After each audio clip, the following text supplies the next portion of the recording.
ikiganiro Yesu n'inyishu, ikiganiro cy'urwaruka mutegurirwa n'ishyirahamwe Transworld Radio mu Burundi. Rwaruka, misore namwe nkumi, umviriza iki kiganiro muzokwibonera ko Yesu ari inyishu mu bibazo byanyu byose. Nshuti mugenzi, mukunzi washimye kubana natwe kuri no munsi. Rwaruka musore nkumi, ndaguhaye mwiriwe ndakwifuriza amahoro y'umwami wacu Yesu Kristo. Kaze mu kiganiro Yesu n'inyishu usanzwe utegurirwa n'ishyirahamwe Transworld Radio mu Burundi, ugitunganirijwe na Samuel Nsabimbona. No munsi turi hano mu ntara ya Cibitoke, turi ku mugwa mukuru waho, turi ku ishengero Anglikani ryaho, tukaba turi kumwe n'abakozi b'Imana babiri bagomba badufashe kuremesha kino kiganiro cy'uno munsi. Reka ndabaramutse hanyuma nje ndabasaba bidondore. Mwiriwe neza? Mwiriwe neza. Nitwa Archidikoni Mpawasi Moise, nkaba jendongo y'ubushidikoni bwa Cibitoke hano mu Cibitoke. Ndagwaye mwiriwe, nitwa Pastori Nduwabandi Onesphore, nsanzwe ndongoye ishengero ry'Anglikane paruwase ya Rugajo muri komine ya Mugina. Murakoze cyane. N'aba bakozi b'Imana babiri, Pastori Moise na Pastori Onesphore, nibo turi kumwe mu kiganiro Yesu n'inyishu. Pastori Moise, iyo bavuze ko Yesu ari inyishu nk'umukozi w'Imana muca mwumva iki? Iyo bavuze Yesu ko ari inyishu ndabitahura kuko ubwanje rambere inyishu. Kera nkiri mu vyaha nkora ibyo nshaka, uwo Yesu sinari ndamuzi kandi nagerageje gukorera Satani mu buryo ntarinzi kandi uko nshoboye kose. Ariko igihe kigeze ngiriga ubuntu n'Imana, kubw'ijambo ry'Imana mbwiwe n'abakozi b'Imana ko naja mu rusengero, mbere nari navukiye mu rusengero ndi umwana w'umukozi w'Imana. Ariko si ico gihe namenye Yesu. Hanyuma mu nyuma muri 1979 niho nahavuye nakira agakiza kuko niho numvise ubutumwa bwiza. Ico gihe nari ahantu hitwa mu Gitaba hariya muri diocese ya Rumonge. Hanyuma ijambo ry'Imana ndaryumva, ndigishwa icaha icarico. Igihe kiragera ndihana ndugwaruka, hanyuma ntangura kwacu kuririmbira Imana. Guhera ico gihe nashishikaye guhabwa ibikorwa mu ishengero, hagera igihe ndongora urwaruka, hanyuma ndakorana n'abasenzi. Nahavuye rero mba umukozi w'Imana muri 1989. Nahavuye rero mbandanye kwacu Imana, ndiga Bibiliya kweza aho rero mba umupastori. Ubu nkaba ndi umushidikoni hano mu Cibitoke, ariko kandi Yesu yambere inyishu muri byose. Nubase narakijijwe kandi ibyo byaramfashije ko Yesu yari kumwe nanje. N'ubu ndacamukunda n'umwami wanje. Nahabwa icyubahiro n'umwami mwiza. Urumva yuko afise aho yagukuye naho agushikanye uyu munsi. Turaja gufata kanya twiyumvire kuri ubwo buzima, ariko reka mbanze mbaze Pastori Onesphore namwe. Yesu ni inyishu muravyemeza? Ndavyemeza cane kose ko Yesu ari inyishu mu bibazo vyanze vyose.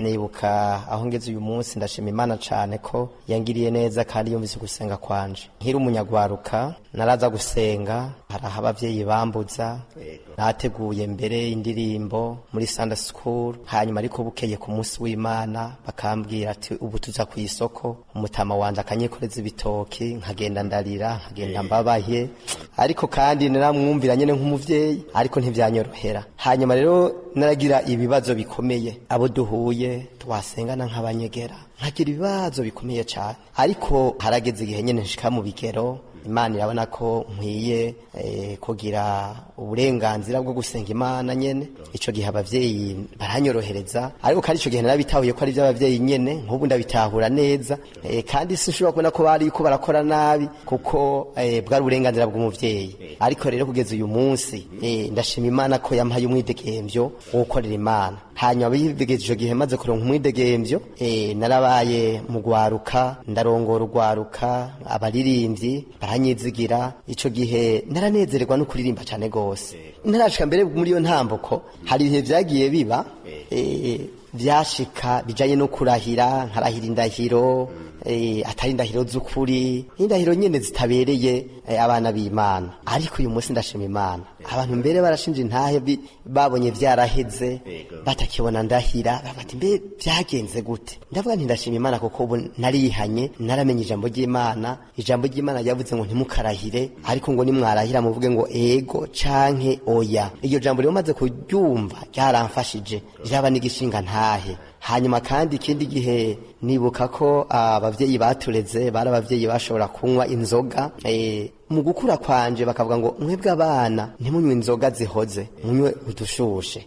ico gihe rero bakatubwira ngo kuko ni mwanyu yihoze irabamena umutwe nkavyumva ndi umwana mugamaze kuza mu rusengero baravuze yuko tudakwiye kuboregwa kuko nabona ko bavyeyi baboregwa bikabagora nanje rero bica bituma ndafata ingingo ndi mu rusengero ati sinzosubira mbere ndibuka mu muryango nabo tuvukana naratashigiye kimurabwa nti sinzosubira kunywa inzoga baravuga ati ivyo nivyo wigira nika sivyo nigira jewe ijambo ry'Imana ryamfashije sinzosubira aho hari muri 88 ni sinzosubira jewe kunywa inzoga hanyuma rero baravuga ati wewe uzoyinywa ariko barabona ko nasubiye kuyinywa hanyuma Imana iramfasha kuva ico gihe rero ndanezererwa n'igikorwa c'Imana ndumva nezererwa numva nkorera Imana ndumva ndirimbira Imana nkaja mu bikorane vy'ugwaruka kuri paruwase mbere nibuka ndi umunyeshuri niga mu mwaka wa 5 kwishengero twigako baratangara ingene tugenda nabo bahungu babiri kuririmba mbere ndanatangara mbere nka kino gihe mbonye abantu 3 canke 4 5 bakagira isoni ahubwo twebwe twaragenda turi nka 2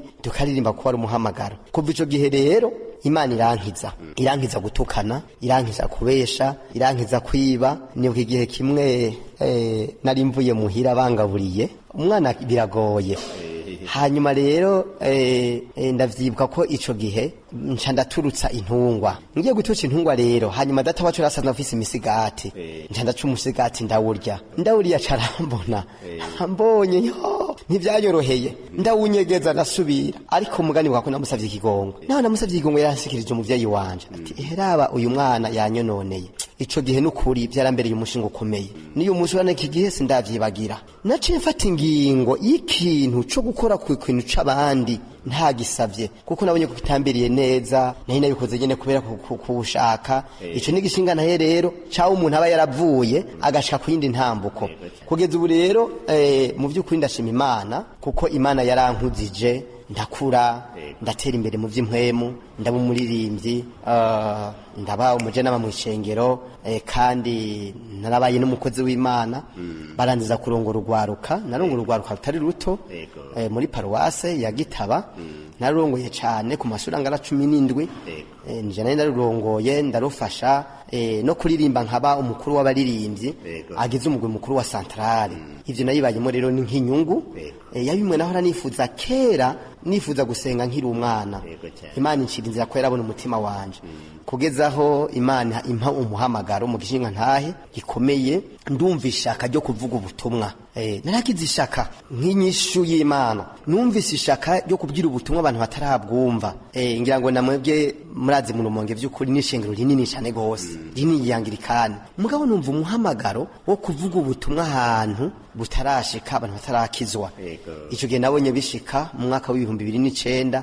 nsangageze mu ntara ya Cibitoke hanyuma rero ndabandanya mvuga ubutumwa bwiza nibuka hanyere dukoraniye ngaha nashice nigisha abantu ibijanye no gusenga bamwe bakambwira ati ivyo ntitubizi neza biratugora ariko nababwira ati Imana izo yibashoboza Imana izobagirira neza hanyuma rero kandi barabitahura tugasenga Imana tugakora ibikorwa bigenda neza ego turaja kuhagaruka tugira ngo dusorongore neza duhereye kuri ubwo buzima bwanyu bwo mu ntango kugeza aho mugeze uyu munsi Archidikoni Moyize wavuze uti jewe nari navukiye mu nzu y'umukozi w'Imana ariko ntivyaciye bituma nkura nzi Yesu ivyo mubisobanura gute ivyo ko ndabisobanura ko nuko naho nari navutse mu rugo rw'abakozi b'Imana ivyo bakora sinabikurikira jewe kandi gusenga ari gihe twarajana ari naho banjana nk'umwana canezera gusa nuko baririmbye numva ko ndyohewe muga byabivyo ijambo ry'Imana sinayitahura ariko rero igihe kigeze numva ko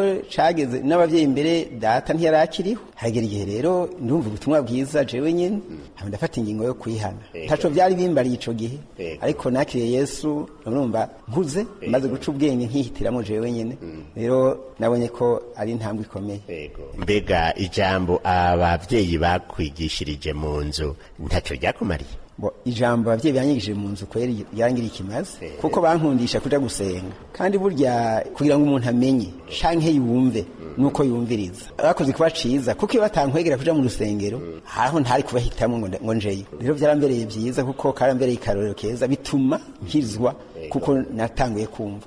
Rero ntiwari bwatangure kumva ngo wakire uvuze uti hari ibintu nagenderamwo binyuranye n'ijambo ry'Imana, byari nk'ibiki? Ico gihe narabesha nkuko mwene data bivuze, akantu ndakiba kandi ntusi umuntu ntibamengo ari ico nkoze no kubeshera umuntu ntaco vyambarira. Ariko uyu munsi maze guhinduka nasanze kubesha ari icaha, kwiba ari icaha, gutukana ari icaha, ndahinduka bicari mu gishasha.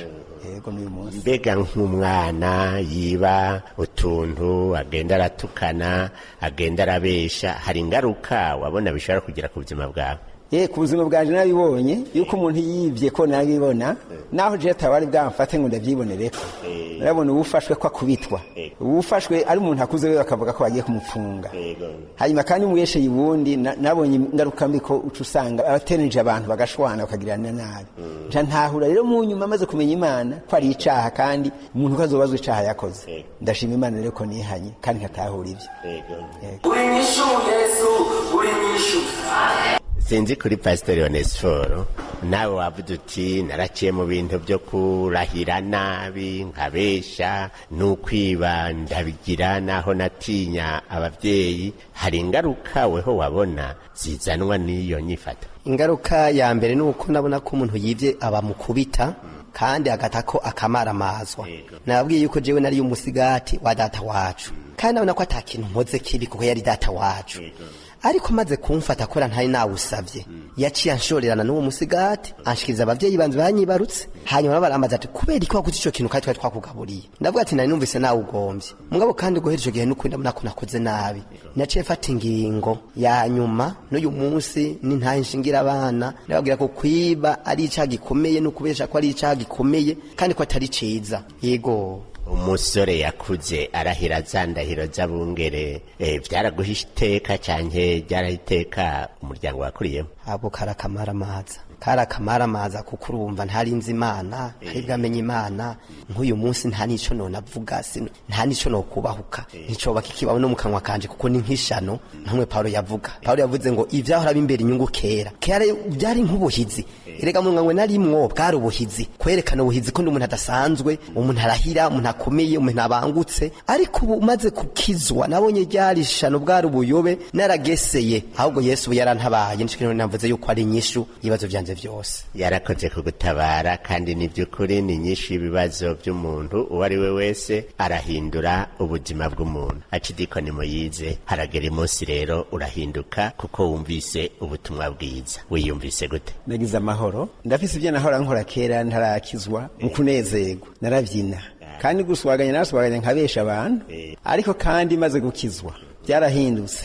Ivyo nahora nkora sinabikoze uko. Guhera ico gihe natangiye kumva nezerererwa kuririmbira Imana, gusenga no guhanura abandi kugira ngo baze kugakiza, ko nabonye ico gifise kimaze. Yego, umunezero w'agakiza kuri Pastor Onesphore. Nawe umunsi wakira Yesu warumvise ibintu bihindutse muri wewe? Ahubwo vyabaye ibintu vyiza cane binezera. Uko icagiye kunezera ca mbere nuko nabonye mpawe uburenganzira mu muryango, data akampa ijambo, akanyemera kuza gusenga. Nta munezero ngo rutuwo kuko vyabaye ibindi vyakurikiye ivyo, yabaye nk'inyungu. Ega je narindushe, narindemerewe. Umuntu nimvira kuza gusenga, nkatekura kwa gatandatu sindirimbe kuwa Mungu, umva ko narinaniwe, nari mfise umutwaro kandi nta kundi nari kubigenza. Naranezerewe bikomeye cane, mbere ncamba umuririmbyi. N'uyu munsi ndi umuririmbyi, n'uyu munsi umva ndakunda gusenga, ndasenga, biranezera cane gose. Icibagiwe cyo no kuvuga ubutumwa ko nasanze ari yo ngabiri Imana yari yanteguriye. Mu byukuri ingabire yo kuvuga ubutumwa naciye ndayisangamwo, n'ubu ndabinezerererwa cane gose. N'ubu ndategura abana bakiri batoya, uyu munsi ndategura mbere kubera yari ingabire yanje, ndategura abanyeshure ndabigisha, nkabategura ko kwihana, nkabigisha bicitwa icaha, kubera ko nanze vyambere yakaroro keza, kandi nabo nyene bakagira igishinga ntaye ciza. Uyu munsi mbere usanga n'ugwaruka nabo nyene uyu munsi ariko aravuga ubutumwa, bariko arasoma ibisomwa mu rusengero, arabarongoza baririmbyi, tukabadereka kugira ngo babone ko nabo nyene Imana hari ingabire yabahaye iri muri bo. Yego, mbega nyene umunsi wakira Yesu nk'umwami n'umukiza mu buzima bwawe hari habaye iki? Nukuvuga icari cabaye, nari nanyoye inzoga, ndayinyoye ndadahwa mu bantu, naramaramaye bikomeye n'ukuri, ndamaramara ndi kumwe n'abandi. Hanyuma rero ngeze gutaha, biranka ko mfungura nca ntangura kubandanya ndahwa nca navuga nti uhereye uyu munsi navuze nti mana sinzosubira kandi nuko nishima imana ntivyasubiriye sinasubiriye urumva rero kubera ko hari habaye ico ncambanya gusenga imana rero mbana n'abakozi b'imana ngira n'abakozi b'imana abakozi b'imana bacabona umuhamagaro wanje baca bamba hafi mwahubona jewe nararizwe n'abakozi b'imana benshi bamnyama hafi banganiriza bakambera umuvyeyi nanze nkababera umwana wabo mu vy'impwemu vyagenze Yesu yarakoze kugukura muri ivyo bihe bibi byo kugenda mu buryo butahesha izina ry'Imana icubahiro butanahesha iteka ubuzima bwawe n'ubw'umuryango nico gituma tuvuga yuko Yesu ari inshu mu buzima bwacu. Kuri Akidikoni Moyize nawe uti ndahinduwe na Yesu rero mu mwaka w'1979 umusore ari mu bigero waruka bagenzi banyu ntibababwira bati wa musore we urisha ubuzima arico yibutse mu byo navuze byose maze gutangura ibyo gakiza nacengira urundi rugamba ico gihe cari igihe c'ikanguro y'ugwaruka naragwanye ikintu gihambaye cagire kinsubiza inyuma mushikwa c'Imana muri ico gihe twabwiye ubutumwa bwiza na mu Nyakabiga nibo batubereye urumuri hanyuma rero baje kutubwira ubutumwa bwiza turugwaruka kandi twari benshi abakobwa n'abahungu hanyuma hari ikintu rero cabaye gihambaye n'ubu ntazopfa nibagiriye mu buzima bwanje baratwigisha ijambo ry'Imana kuza tubwira ko duteza kwakira mpwemu yera ico rero carambere ikintu kidasanzwe hanyuma badusengeye nabona hariho bamwe abakobwa abahungu bavugishwa mu ndimi hanyuma jewe ndiyumvira ariko bariko badusengera bati mwese mufukame mwakire mpwemu yera je ngafukama kandi nihanye atakintu kiyo kinyagiriza kuronka mpwemu yera rero mu buryo bwo kuvugishwa ntivyigeze bimbamwo je nkamenya rero ko umuntu avugishwa ariyo umuntu aronse mpwemu yera ivyo ntivyigera bimbamwo hageze igihe mfata ingingo maze kubona ko abo tujana bose abakobwa n'abahungu n'abagenzi bamwe bavugishwa navuze mwibanga ntigira ndabivemo ko jewe naherekeje abandi nayikwirikiye mbwase ntinze rero mfise imigabo yo kuvamwo nahavuye ndaba umwe bongeye kutugendera Abanyakabiga ndaraba umwe mbona atekereje ko abandi nabona nti bava bankankamira narumva nari umusore ndamuhamagara ndamubaza jewe ngira mve mu vy'Imana ati kubera iki ndi kubera ko jewe murazi ko twabakiriye ndako ntakoze kandi narihanye ndashinga intahe ndaririmba mugabo naravuze mpwemu yera ati nta mpwemu yera ufise singira namba naramurundi ndamubura abandi baramuronse je naramubuze hanyitegezo uwo muntu atari ko ntugira mpwemu yera nisingira namba hanyuma yahavuye nyunguruza nshira ahantu mu bitoke arambaza ati none ga Moyize wewe ko atampwemu yera uraronka mu vy'Imana nta kintu ukunda mu vy'Imana je ndabikunda ati none ukunda iki canke ukora iki je bwa mbere nkunda kwakira abashitsi bugira kabiri je ndaririmba bugira gatatu je ndahanura ngahanura abandi ariko narabuze mpwemu yera rero ndabahanuje kandi ngenda guhanuza wewe nyene mwibanga ngira nisubirire inyuma nje mu vy'isi nahevye ko ntaco mbona nungutse yavuye rero anyunguruza nkura hahandi ashira handi ati muntu w'Imana wewe ahubwo ufise ingabire nyinshi wowe ugire kuririmba guhanura ugire kwakira abashitsi izo zose ni ingabire nyinshi ufise ati waruke guhako n'abandi niho yambwira rero gusoma mu ikori igice ca mbere ca Bikorinto igihimba ca 14 ntibagiye sinuka 14 uko 13 rabire ivy'ingabire za mpwemu yera ego hanyuma rero urumva ico gihimba ndagisoma cose niyo baca banyigisha bambwira bati ivyo ari byose urumva yuko ingabire zose buryo umuntu azigoze neza zirangana ahubwo ufise ingabire nyinshi ariko kuganizamwe n'abandi ati rero genda umenye yuko mpwemu yari kumwe nawe navuye rero ndagenda ndasoma ico gihimba ndagisoma sanga ingabire zose ngo zirangana yego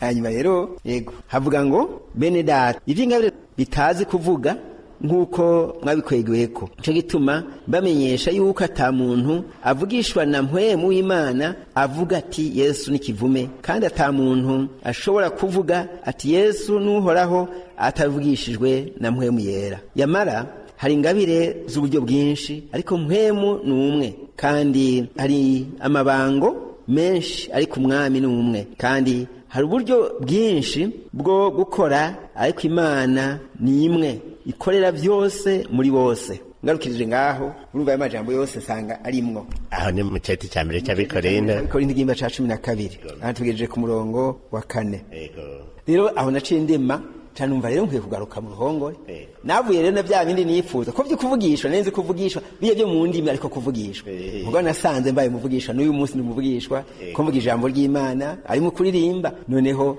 mpabwa gusigura ijambo ry'Imana n'uyu munsi ncikuba kimfashije rero narumbuse muri byinshi. Yesu yagize neza kugira ngo hunguke muri byinshi. Ubu rero nawe we urashobora kubwira abandi uti uwakiriye Yesu nk'umwami n'umukiza mu bugingo bwiwe abarose n'uwo muhemu yera. Mbega niko? Yego cyane, uwakiriye Yesu nk'umwami n'umukiza wiwe abarose muhemu yera, kuko nta muntu yakiriye Yesu amureka uko gusa acamu ubushobozi bwa muhemu yera kugira ngo ashobore gukora ibikorwa byiwe. Yego cyane. Yesu ni nyishu atanga muhemu yera kuri uwo wese amwakiriye, kandi na Pastori Moyize ngo araheza araremeshwa ntiyava muri uko kwizera. Nari mpejeje kukubaza Moyize nti mbega urunganwe mwari kumwe mu gukora ibyaha ntibakubare bati wa muhungu we ivyo wisutsemwo ntavyizovamwo? Nahereye ku bavyeyi imbere ariko kandi nakijwe ndi umusore ntivyatevye nacingira mariage muri 18 abavyeyi batanguye kubona ko ndoye mu bintu bitabaho kuko bagomba kunkwegera mu byo mpevye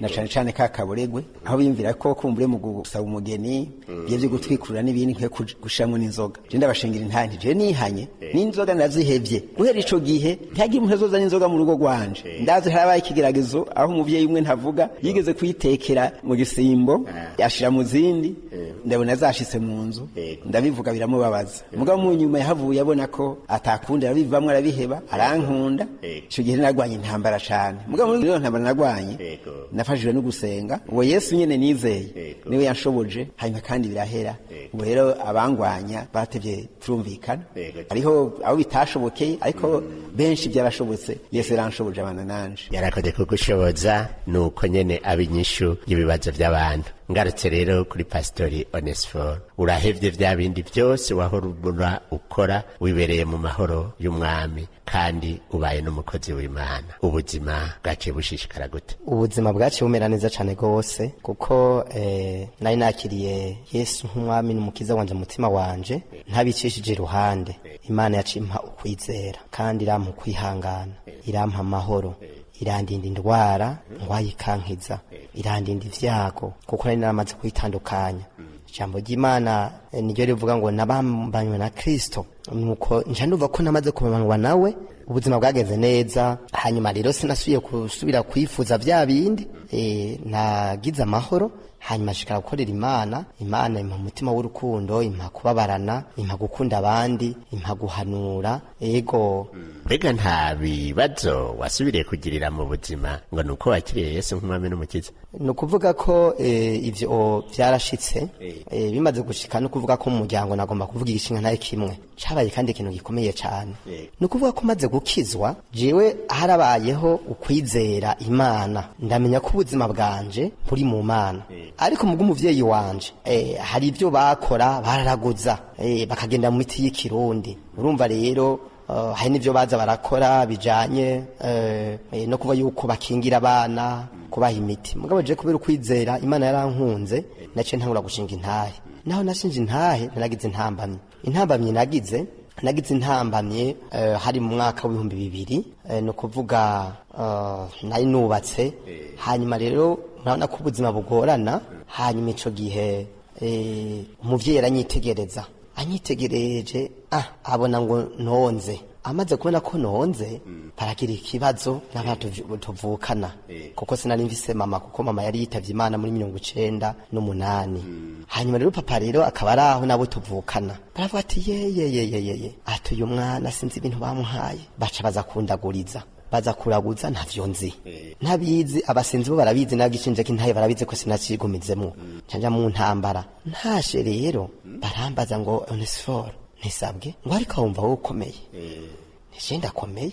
Wewe urakomeye? Nije ndakomeye. Hoho urumva ngo akiriye umuti urye. Ni jewe narihanye jewe singisubira ivyo bintu byose navyanyimaze ko nakijijwe. Abandi bana bo muhira ngo yongo ntiwumva nawe ngo umufungo yari yababwiye, ababwira ngo ujya n'umukizwa burya riri muhemu mbi hajya zirabona, ngo yari yababwiye ngo ujya n'umukizwa ngo nta muzotwara umuti ntawazorya, azokumabwira ko ari umukizwa.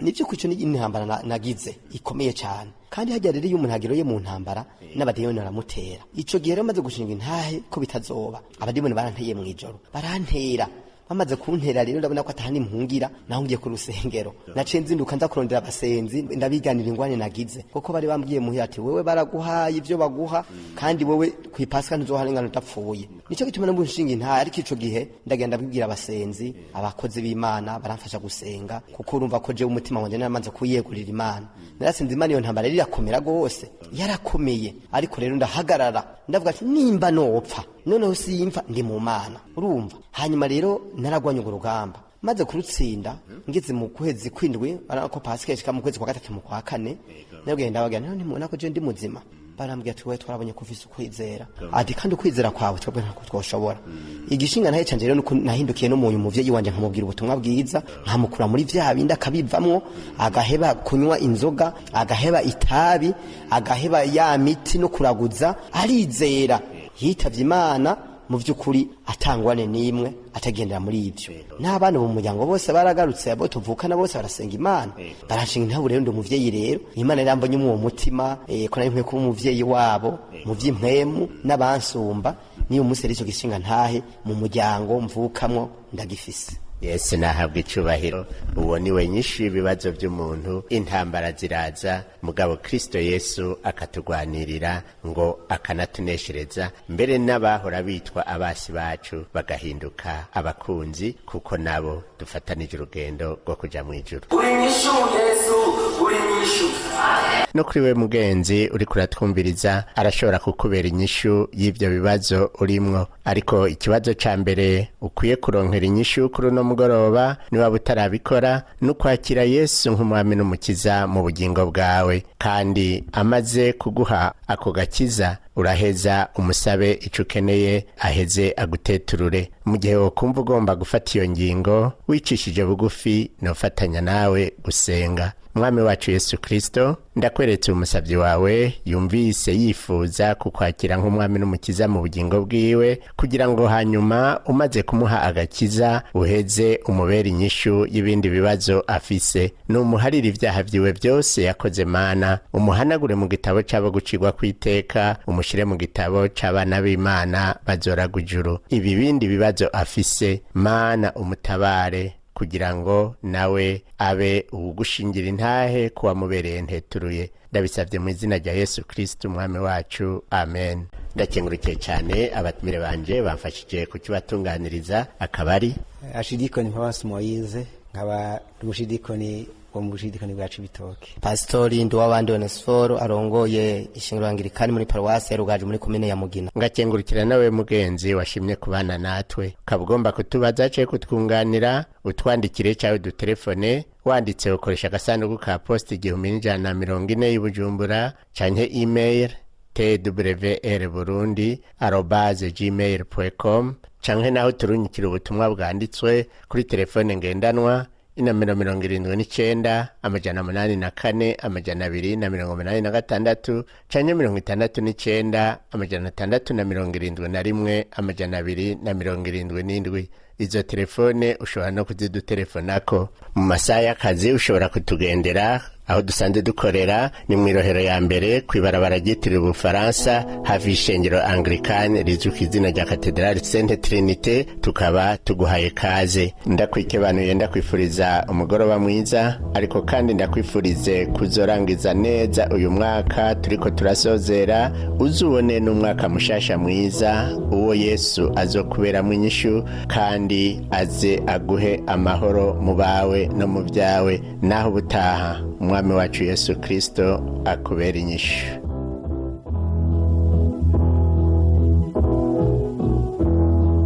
Ico cyari kiganiro cy'urwaruka Yesu n'inyishu mushikirizwa n'ishirahamwe Transworld Radio mu Burundi. Niba nawe ugomba gushinga intaye ko Yesu yakubereye inyishu cyangwa ugomba kutunganira twandikira uti Yesu n'inyishu agasanduku ka poste 1140 Bujumbura cyangwa dutera kamo kuri 24 26 57.